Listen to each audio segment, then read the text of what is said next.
Salut tout le monde! Aujourd'hui, nouvel style de capsule. Je vous pose une question puis je veux que vous commentiez à la fin de la vidéo.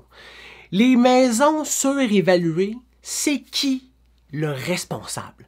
Là, les premières personnes qu'on regarde, c'est les vendeurs. Hein, tu me diras, les courtiers, regarde, on y vient éventuellement. Les vendeurs, hein, on accuse les vendeurs de demander des prix qui sont irréalistes. Mais on va se mettre dans leurs souliers 2-3 minutes ensemble. Là. Mettons là, que tu es une famille qui s'agrandit, que tu es un propriétaire qui s'en va à retraite, que tu es un liquidateur testamentaire, que tu es un héritier ou un propriétaire qui se divorce.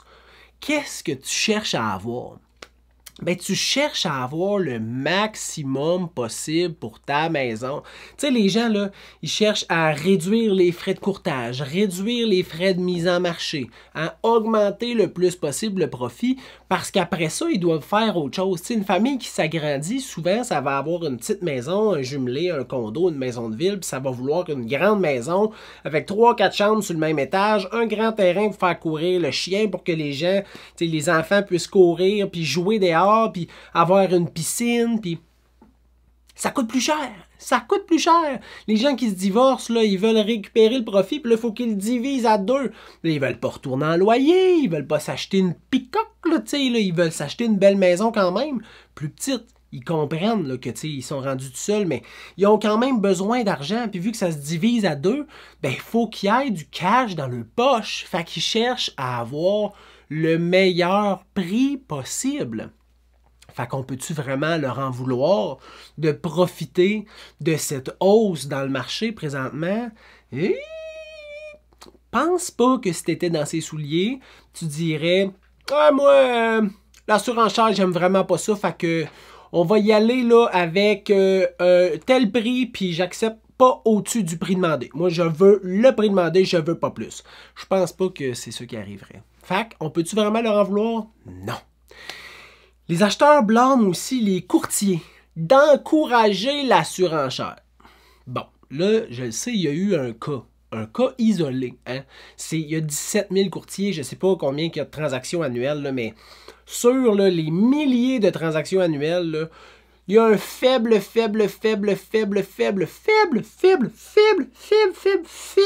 taux de transactions hein, qui se passe mal, malheureusement. Malheureusement. Et ça, ben, c'est comme si tu mets là, une goutte de colorant alimentaire dans tout un mélange à gâteau, ça devient rouge vite. Là, Fait que je le comprends. Que malheureusement, ça vient teinter l'image de la profession super rapidement.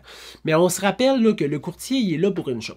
Hein? Il est là pour essayer d'aller chercher le meilleur prix possible pour le vendeur. Fait que quand il représente le vendeur, son but, c'est d'aller chercher les meilleures conditions puis le meilleur prix possible pour son client. Fait qu'on peut-tu vraiment le blâmer de faire tout ce qu'il peut pour que son client, la personne qui le paye, sacrément, là, soit content du travail puis du montant final? Je ne croirais pas. Puis, au niveau d'un courtier qui va aider un acheteur, il est là pour lui donner les conseils les plus judicieux pour réussir à faire son acquisition.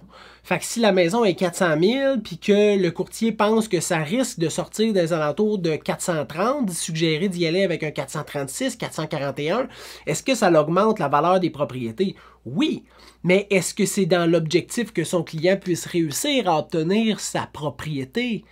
Oui. Fait qu'on peut-tu vraiment blâmer les courtiers dans cette situation-là? Non, pas vraiment, tu sais.